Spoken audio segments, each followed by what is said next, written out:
आदाब, मेरा नाम है अब्दुल मजीद आबिद, मैं इस वक़्त अमरीका में मुकीम हूँ और मैं और हसन मिराज हम पाकिस्तान में कैडेट कॉलेजेस के बारे में अपने अपने तजुर्बात और मुशाहिदात के बारे में बात कर रहे थे।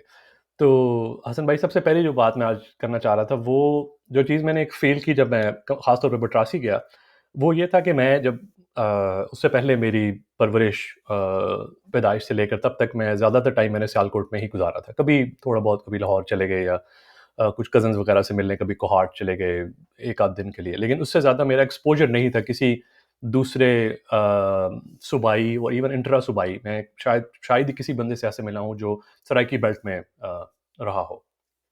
तो जब मैं बटरासी गया तो वो मेरा एक आप कह लीजिए कि एक मेरे लिए एक वो मेरा ज़हन खुलने की वो वजह भी बनी एक।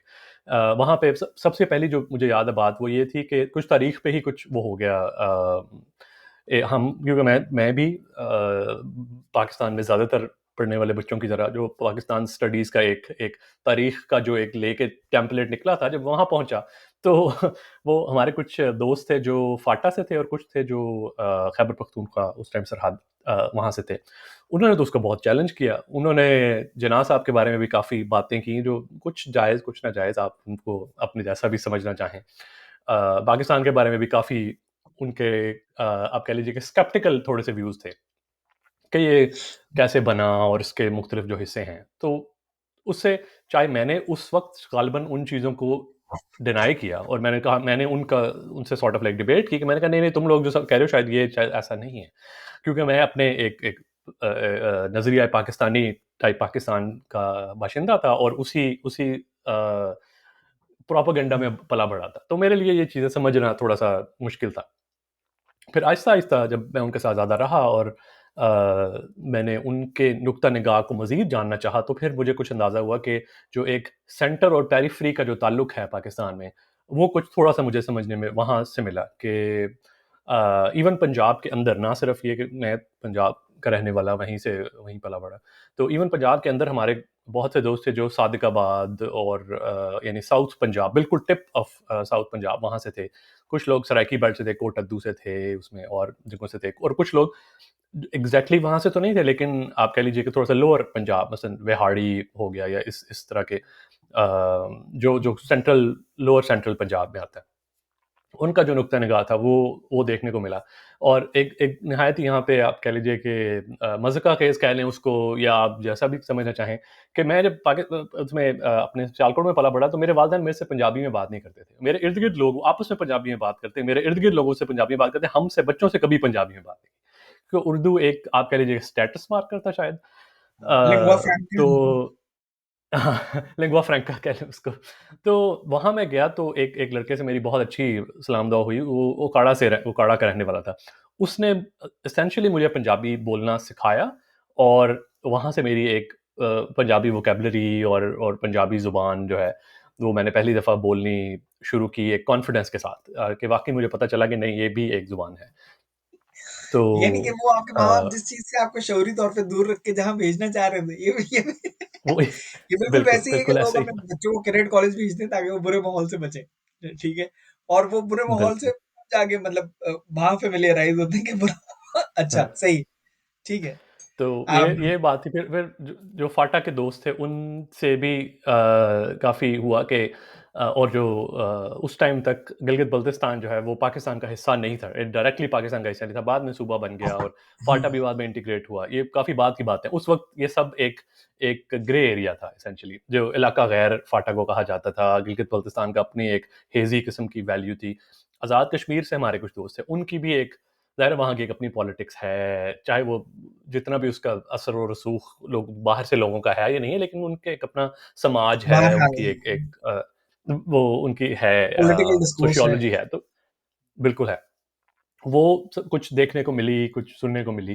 तो फिर बलोच कुछ दोस्त वो उन दिनों ज़ुबैदा जलाल जो हैं वो ताज़ा-ताज़ा अभी एजुकेशन मिनिस्टर बनी थीं, जब मैं उधर ही था अभी बटरासी में था। तो शायद उनकी वजह से या उनके दबाव पे या उनकी सिफ़ारिश पे ड्यू टू व्हाटएवर रीज़न कुछ एक्स्ट्रा जो जो लोग थे वो बलूचिस्तान से हमारे कॉलेज में वो आए। ज़्यादातर उनमें जो थे वो पश्तून बेल्ट से थे, जो बलूचिस्तान की नॉर्दर्न पश्तून बेल्ट है। लेकिन बहरहाल वो एक बलूचिस्तान से थे compare to the other Pashtuns who were there. तो उनका एक मुख्तलिफ नुक्ता निगाह था चीज़ों के बारे में। तो ये सब मुझे मेरे ख़्याल में मेरे लिए ये रंग-बिरंगी जो एक दुनिया थी, ये ज़हन साज़ी में मेरी इसने काफ़ी जो है वो रोल अदा किया, और मेरा ज़हन खोलने में इसने काफ़ी रोल अदा किया। हुँ।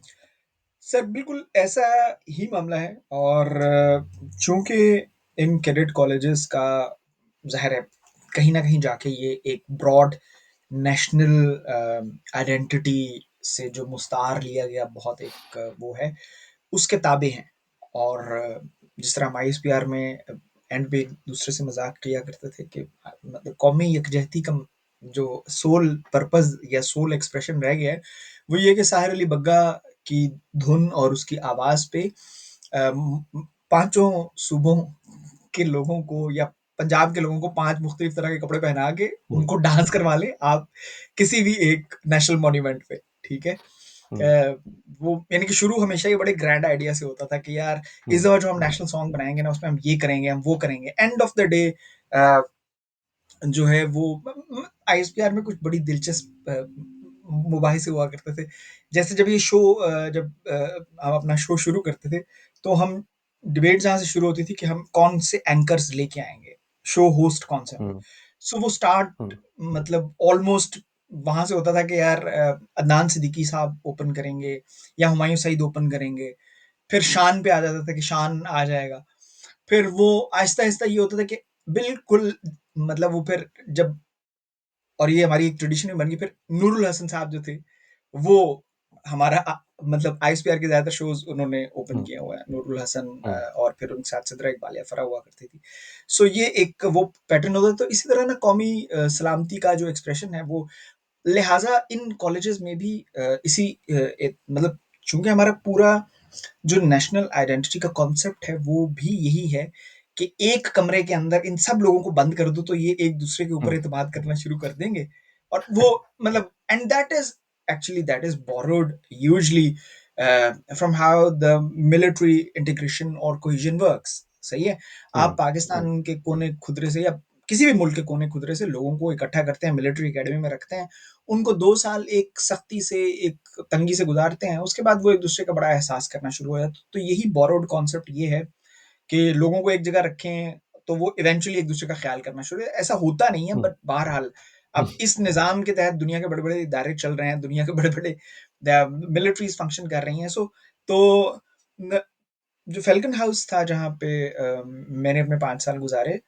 उसमें स्ट्रेंजली उसमें जो अब जब मैं देखता हूँ रेट्रोस्पेक्ट में, तो उसमें बलूचिस्तान की नुमाइंदगी जो थी वो हज़ारा कम्युनिटी का एक दोस्त था हमारे पास, अभी भी है, बहुत अच्छा हुँ, यावर अब्बास चंगेज़ी एयरफ़ोर्स का अफ़सर है और बड़ा अफ़सर है। तो वो यावर पहला बलूचिस्तान से आने वाला एक वो था और फिर हमारी एंट्री में मतलब ये ज़ाहिर है एक तो वो हमारी क्लास के लोग होते थे, फिर एक हमारे हाउस के लोग होते थे, तो उनमें था और बाकी फिर पंजाब के मुख्तलिफ हिस्सों से जो लोग आते थे, उनसे हम बहुत सी बातें आहिस्ता-आहिस्ता सीखते थे। तकरीबन पहले 2-3 सालों में हमें पता लगा कि पाकिस्तान के जनूबी इलाकों मतलब पंजाब के जनूब में एक हुँ, हुँ, जादुई अकेडमी है, जिसका नाम जमील अकेडमी है। ठीक है? ये आपको हुँ, भी पता हुँ, होगा, हुँ। सही है? जी, जी, ये जमील जी। अकेडमी में लोग मतलब जमील अकेडमी से आने वाले ये कोई अलहाज जमील अहमद कुरैशी है उनका हुँ, रिफाइंड नाम हुँ, है। जमील साहब उनको कहा जाता है, तो अलहाज जमील अहमद कुरैशी बाद में उनको pride of performance of education भी मिला, ठीक है? सो जमील अहमद कुरैशी साहब जो थे, वो वहाँ पे लोगों की तैयारी ही ऐसे करवाया करते थे। तो जब जो ओपनिंग होता था उसमें मिलिट्री ये जमील अकेडमी के लोग बहुत ज़्यादा आ जाया करते थे। फिर एक वक़्त आया कि पीएफ कॉलेज ने इनके ऊपर बंदिश लगा दी कि भई आप अब एक ही अकेडमी से हम अगर 22 लोगों को ले हुँ, आएँगे, तो हुँ, और हुँ, वहाँ पे लोगों को बड़ा मतलब वो अज़ियत रसानी के अजब-अजब तरीके थे कि उनकी उँगलियों में पेंसिल फँसा के, उनको सुबह 4 बजे उठा के हुँ, उनसे हुँ, लिखाइयाँ करवा के इन लोगों की लिखाई बहुत खूबसूरत हुआ हुँ, करती थी। हुँ, अब एयरफ़ोर्स के एक अफ़सर हैं मिर्ज़ा सरफ़राज़ बेग, वो हमारे हाउस के थे और वो बोर्ड टॉप किया करते थे और उनका जो ख़त था वो मतलब हमने मोटे तौर पे अपने ज़हन में ये लाइन लगाई हुई थी कि मुल्तान के साउथ में जितने भी लोग हैं वो अगर पीएफ कॉलेज हसन अब्दाल या किसी पहुँच गए यहाँ पे, तो इसमें कहीं न कहीं जमील कुरैशी साहब का हाथ है। तो एक तो मतलब ये था, और दूसरा ये कि वाक़ई हमारे कॉलेज में या हमारी स्टेज में ये याद रहे, ये 1994 से 1999 का अरसा है। बहुत ज़्यादा पॉलिटिकल या क्रिटिकल एनालिसिस नज़रिया पाकिस्तान का नहीं होता था। मुतालिया पाकिस्तान हुँ, पढ़ाने वाले भी वही उस्ताद थे, जिन्होंने वो जो ज़िंदगी में अमूमी तौर पे समझौता करके वक़्त गुज़ारने को आफ़ियत जानना समझते हैं। और ये फिर ऐसा मतलब ये आदर्शी मामला भी था नहीं, कोई क्रांतिकारी भी नहीं था हम में से कि हमने ये हुँ, मतलब ये कर लेना है। बहुत भी जो बगावत करना चाहता था, वो मंटो के अफ़साने पढ़ लेता था या उधर जाके ठंडा हो जाता था। लेकिन अ, ये टुवर्ड्स द मतलब ये जो इतनी क्रिटिकल इसके ऊपर क्वेश्चनिंग या रीजनिंग शुरू हुई है, ये पिछले पहले ये नहीं कि अभी शुरू हुई है, मतलब ये होती तो बहुत पहले से रही है, लेकिन ये आहिस्ता आहिस्ता इतने पब्लिक स्फेयर में आके ये बातचीत जो शुरू हुई है, ये पिछले 10-15 सालों का मामला है। अ, तो इससे पहले ये था कि मतलब इन इलाकों से आने वाले लोगों के बारे में हमारे साथ चारसद्दा से अब्बास अली शाह थे। उनके साथ बहुत अच्छा वक़्त गुज़रा करता था। कराची के लोगों का उस वक़्त छुट्टियाँ ऐसे क्लब नहीं होती थी, मतलब ईद की 3 छुट्टियाँ तो 3 ही होंगी, ठीक है?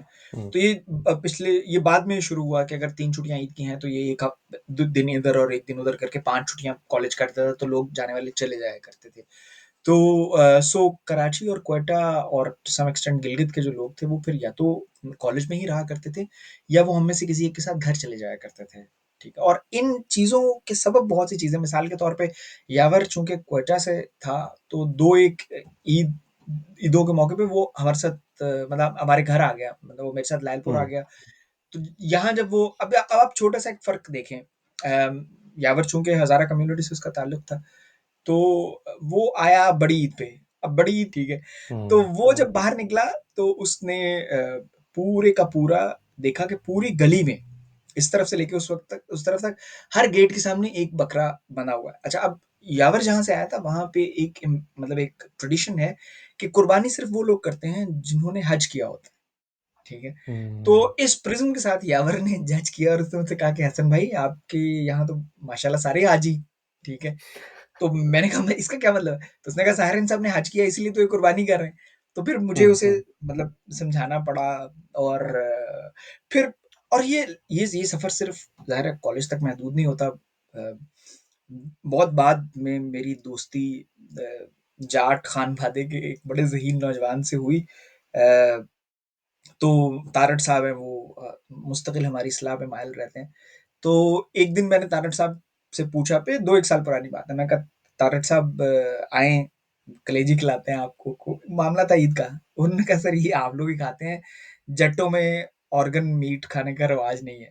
तो मतलब हुँ, मुझे फिर पता लगा, मतलब ये देखें ये कैसी लर्निंग की बात है। हुँ, उन्होंने मुझे हुँ, इस तरह से हुँ, कहा जैसे ये मतलब ये कलेजी, गुर्दा, फेफड़ा वगैरह हुँ, खाने हुँ, वाले कोई हुँ, ऐसे कोई सोसाइटी के बहुत लोअर स्ट्रेटा, कुछ वैसे भी, मतलब ज़ाहिर है तारड़ हुँ, साहब हुँ, चूँकि पाकिस्तान में एक आला इदारे के साथ मुंसलिक हैं और हुँ, वकील हैं और हाफ़िज़ाबाद से हैं, तो इसलिए वो वैसे, और एमए इंग्लिश टाइप उनकी क्वालिफ़िकेशन है, तो इसलिए वो वैसे भी आम तौर पे लोगों को ऐसे जाहिल समझते हैं। सो वो उन्होंने वै उनकी गुफ्तगू, उनके लहज़े से मुझे ये लगा कि यार अभी तक ज़िंदगी में अगर वो कोई ईद पे हलाली कलेजी खाते रहे, तो ऐसे गलत काम ही करते रहे। बहरहाल, हुँ, डॉक्टर साहब, हम इस सिलसिले को चूँकि वाइंड अप करने वाले हैं, तो अब जो सवाल है वो उसके 2-3 एस्पेक्ट हैं। वो ये है कि सवाल क्या मतलब ये जो कॉलेजेस थे, कैडेट कॉलेजेस, आप पहले अपना जवाब दीजिएगा, फिर मैं आखिर में अपना जवाब ज़रूर। दूँगा। अ, सवाल का पहला हिस्सा ये है कि इन्होंने सोशली क्या बेनेफ मतलब इन लोगों ने क्या उन लोगों को या सोसाइटी को बेनिफिट किया? This part one. Hmm, And the second part hmm, is, are they still relevant today or not? Uh, हुँ, और इस सवाल को गेज करने का जो मिक़यास है, वो ये है कि क्या आप अगर आज पाकिस्तान में होते तो अपने बेटे को हसन अब्दाल हुँ, में भेजते? इस एंगल से आपने इसका हुँ, जवाब हुँ, देना है। तो हुँ, हुँ। बताइए।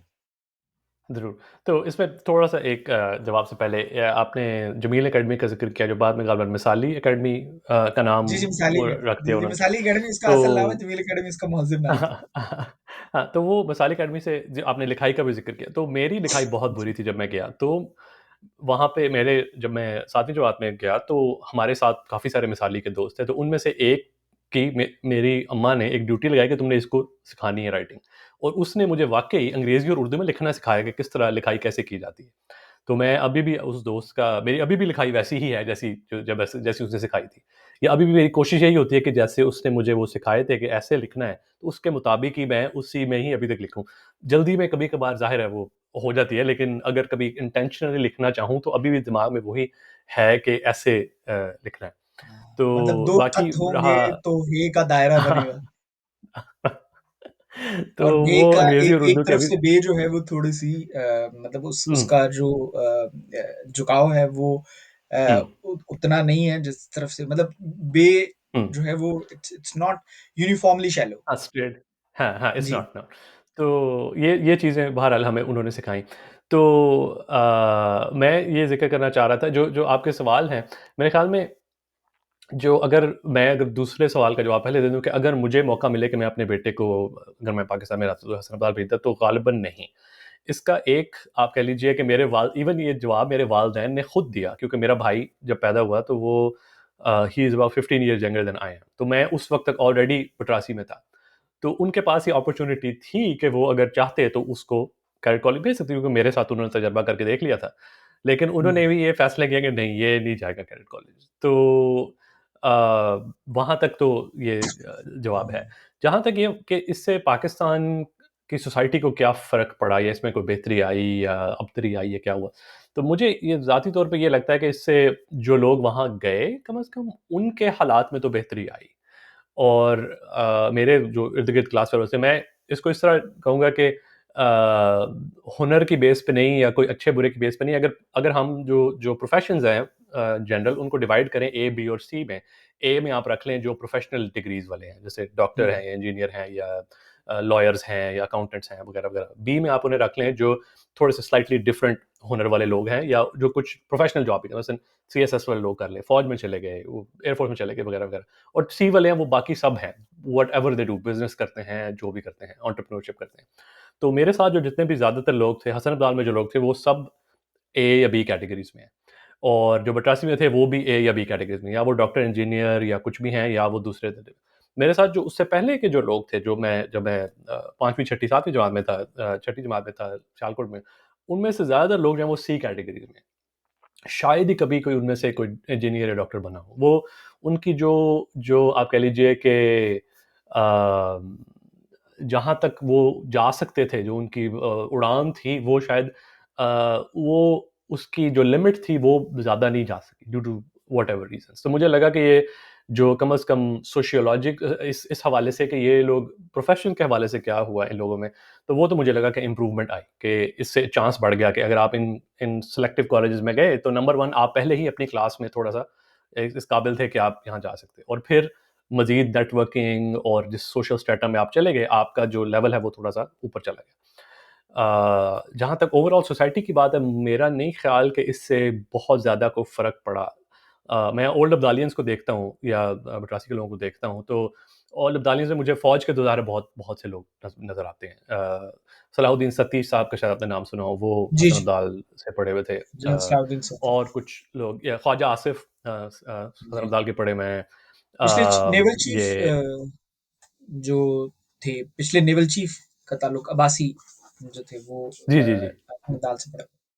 वो ये इंजीनियर दस्तगीर खुर्रम दस्तगीर जो हैं, वो हसन अब्दाल से पढ़े हुए हैं और कुछ लोग हैं जो हसन अब्दाल से पढ़े हुए हैं। लेकिन इनकी सोच बहुत यानी इन सब की सोच कोई अब्दालियन के हवाले से सोच नहीं है। यानी वही ख्वाजा आसिफ जो फ़ौज के कुछ लोगों के आपको पता है जैसे उनके ख़्यालात थे, वो अब 2 मुख्तलिफ वो हैं उसमें कुब्त उनके मुख्तलिफ हैं। तो मेरे ख़्याल में जो जो प्रोफ़ेशनल या पर्सनल ग्रोथ है उससे तो यकीनन फ़र्क पड़ा। सोसाइटी को बहुत ज़्यादा फ़र्क पड़ा, आई कैन नॉट से हॉनेस्टली। हुँ। अच्छा, सिलसिला ये है कि अगेन जहाँ तक ताल्लुक है मतलब वही मतलब आपका भी पैटर्न रिपीट करूँगा कि अगर मेरा बेटा होता और आज मैं पाकिस्तान में होता, तो क्या मैं उसे पीएफ कॉलेज भेजता? उसका जवाब है नफ़ी, ठीक है? आज से तकरीबन 10 साल पहले से अम, ये होता है कि लोग पूछते हैं आपसे मतलब पता नहीं कुछ लोग ऐसे होते हैं कि जिनसे लोग पूछते हैं कि भाई ये आपने कैसे कर लिया? ये आपने कैसे कर लिया? ये आप कैसे कर लेते हैं? हुँ, ठीक है? तो बदकिस्मती या खुशकिस्मती से मेरा शुमार उन लोगों में जिनसे लोग पूछ लेते हैं कि भाई आपने ये कैसे कर लिया? ठीक। तो पीएफ कॉलेज का बहुत से लोगों ने आज से 10 साल पहले से लोग पूछ रहे मतलब आज से 10 साल पहले से मैंने लोगों को ये कहना शुरू कर दिया कि वो अपने बच्चों को किसी भी अ, मतलब किसी भी ऐसे हुँ, रेज़िडेंशियल कॉलेज में मत भेजें, हुँ, ठीक है? रेज़िडेंशियल बोर्डिंग स्कूल में मत भेजें। उसकी क्या वजह हुँ, है? उसकी वजह पहले तो ये है कि these schools and these colleges they have lost the league, ठीक है? तो हुँ, ये अब उस लीग में ही नहीं है। मतलब हुँ, वो जगजीत के गाने लगता है वक़्त हमसे कोई चाल चल गया। सो हुँ, इन लोगों को अंदाज़ा ही नहीं है कि दुनिया मतलब वैसे पाकिस्तानी निज़ाम तालीम इन इटसेल्फ बहुत ज़वाल की जानिब माइल है। और उस पे मतलब ये लोग तो ये उन वैल्यूज़ या उन ट्रेडिशंस को प्रोपेगेट करते हैं जो वैल्यूज़ 21वीं सदी में आने वाले 15-20 सालों में लोगों को नहीं चाहिए होंगी, हुँ, ठीक है? हुँ, और प्रोपेगेट भी करते हैं और उसको मैनिफेस्ट भी नहीं कर पाते। हुँ, हुँ, हुँ, यानी कि और खुद फिर ये है कि उन वैल्यूज़ को इंस्टिल करने के लिए जैसे उस्ताद चाहिए थे, वो वैसे उस्ताद रहे भी नहीं, ठीक है? अब इतनी कमिटमेंट और इतनी कंसिस्टेंसी किसमें है कि वो उम्र का मतलब अपने तदरीसी जो करियर है उसका आगाज़ जहाँ से करे वहीं पे रिटायर हुँ, हो जाए। हुँ, इतना तो हुँ, आज के इंसान में पेशेंस ही नहीं है, ठीक है? हुँ, और दूसरी बात ये है कि मैं खुद ये समझता हूँ कि पाकिस्तान मतलब अब थोड़ा-सा अगर ब्रॉड मैं ये समझता हूँ कि हमारी सोसाइटी को रिगरसली डीमिलिटराइज़ होना चाहिए, हुँ, ठीक है? हुँ, कुछ ये कि हम अपने बच्चों को मतलब वो मेरा भतीजा है, मैं जब भी पाकिस्तान जाता हूँ, वो मुझसे कहता है कि बाबा सही ये ले मतलब कि भाई मुझे बंदूक ले दें मिलिट्राइज़। आई हैव ऑलवेज़ ट्राइड कि वो बंदूक से हट के किताब की तरफ आए, ठीक है? लेकिन ज़ाहिर है वो ये एक इनफ़रादी काविश तो है। वो स्कूल में देखता है, वो एक कितना एक बच्चा कितना मुख्तलिफ हो सकता है। उसपे भी हुँ, एक हुँ, इर्द-गिर्द का सो एक तो हमें मतलब ये इदारे करिकुलम की बुनियाद पे बहुत पीछे हैं। दूसरा ये कि हमें पाकिस्तान में disciplined militarised mindset linearly thinking इन लोगों की ज़रूरत नहीं है। ये काफ़ी है हमारे हुँ, पास। मतलब हर साल तकरीबन मतलब हर साल तकरीबन कोई 500-600 800-900 के करीब लोग जो हैं वो पाकिस्तान में मुख्तलिफ मिलिट्री अकेडमीज़ में जाते हैं और वो जो वहाँ से निकल हुँ, रहे हैं, सो उनकी अब फीडर इंस्टीट्यूशंस की ज़रूरत नहीं है, ठीक है?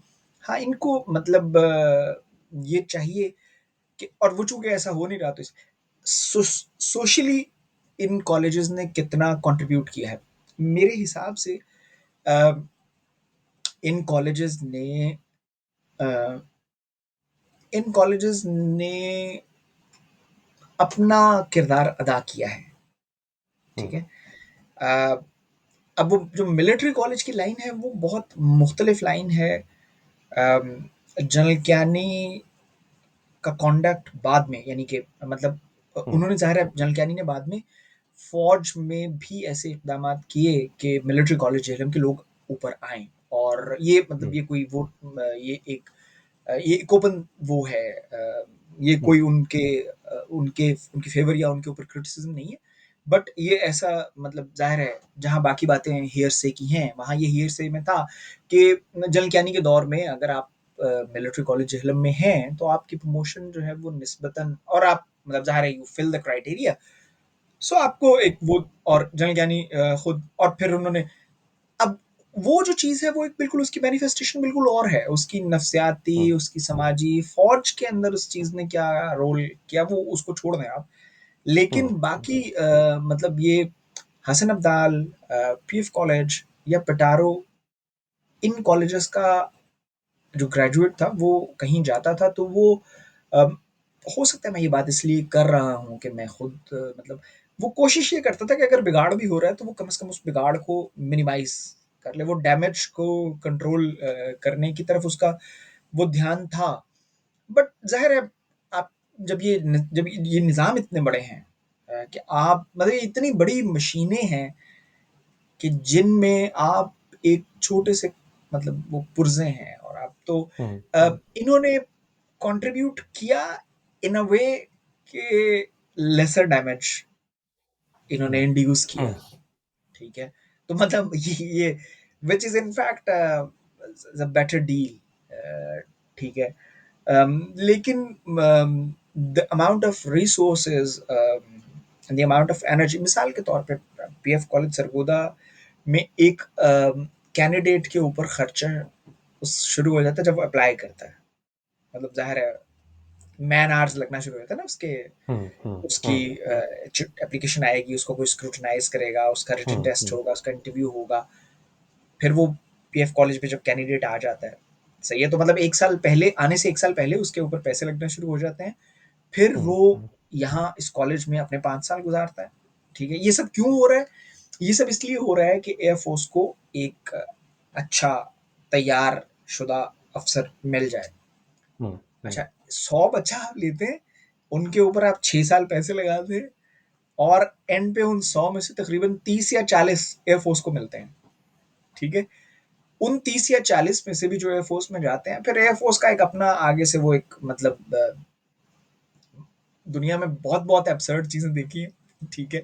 हुँ, लेकिन ये निज़ाम आज तक नहीं समझ आया, ठीक है, कि किस तरह किस शख्स ने तरक्की करनी है, किस तरह किस शख्स को नहीं, मतलब वो हुँ, हुँ, तो वो मतलब जब आप देखते हैं ना 10 years डाउन द लाइन, यानी कि वो लोग जिन्होंने हमारे साथ पीएफ कॉलेज में अपना सफर शुरू किया था, वो मतलब फिर एक दिन वन फाइन डे उनको मतलब वो जिस तरह आप मोटरवे पे आपने ट्रेवल किया हो, तो एकदम आप कलर कहार की सॉल्ट रेंज से उतरते हैं, तो आप जा रहे होते हैं, स्पीड पकड़ने लगते हैं, तो वो मोटरवे पुलिस वाला एक बंदा जो है वो एकदम सड़क पे आके ना आपको इशारा करता है कि भाई तू इधर गाड़ी लगा ले, ठीक है। तो इसी तरह लोग अपनी मतलब वो 120 की स्पीड में जा रहे होते हैं, तो अचानक एक कागज आता है कि भाईजान आप ऐसा करें, आप इधर गाड़ी लगा लें अपनी, आपका हुँ, जर्नी खत्म हुँ, हो गया, ठीक है।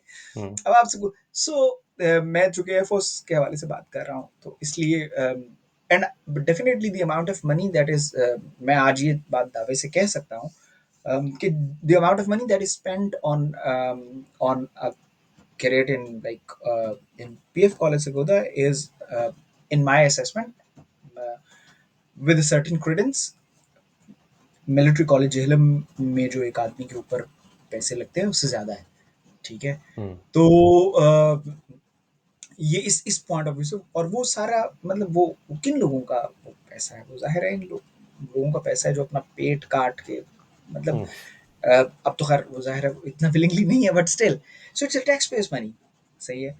सो ये बात मेरे ख्याल से अब सोशली बेनिफिशियल और to the point where they damage control, or I think they are irrelevant today. If they want to function, they should be functioning in terms of purely independent private schools where they should be hmm, making some money, मतलब वो इनको self sustain हो जाना चाहिए, ठीक है। हुँ, या हुँ, अगर ये सब्सिडाइज्ड एजुकेशन दे रहे हैं तो फिर इनको चाहिए कि इनका जो वेस्टेज है वो नहीं होना चाहिए। हुँ, हुँ, मतलब फिर जो बच्चा आप लें उसको आप अफसर बनाएं, ठीक है। सो ये है मेरे से, तो अब मेरा ख्याल है हमारा ये वाला सिलसिला अपने इख्तिताम को पहुंचा। अब हमें ये देखना है कि हम बिल्कुल। अगले कौन से मौजू पे चर्चा करते हैं, ठीक हुँ, है। ज़रूर, ज़रूर, ठीक है, बेहतरीन। तो बहुत शुक्रिया आपका कि आपने इस यादों के सुनहरी सफ़र में मुझे अपने साथ शरीक किया, और सुनने वालों का भी बहुत शुक्रिया। It was an absolute pleasure talking about all those days. ज़िंदगी रही तो कभी उन दोस्तों के बारे में बात ज़रूर होगी, जो कि मिलिट्री अकेडमी या एयरफोर्स अकेडमी में नहीं जा सके, ठीक है। हुँ, हुँ, खुश रहिए ज़रूर, डॉक्टर साहब, थैंक डेफ़िनेटली। यू। जनाब, बहुत शुक्रिया। खुदा हाफ़िज़।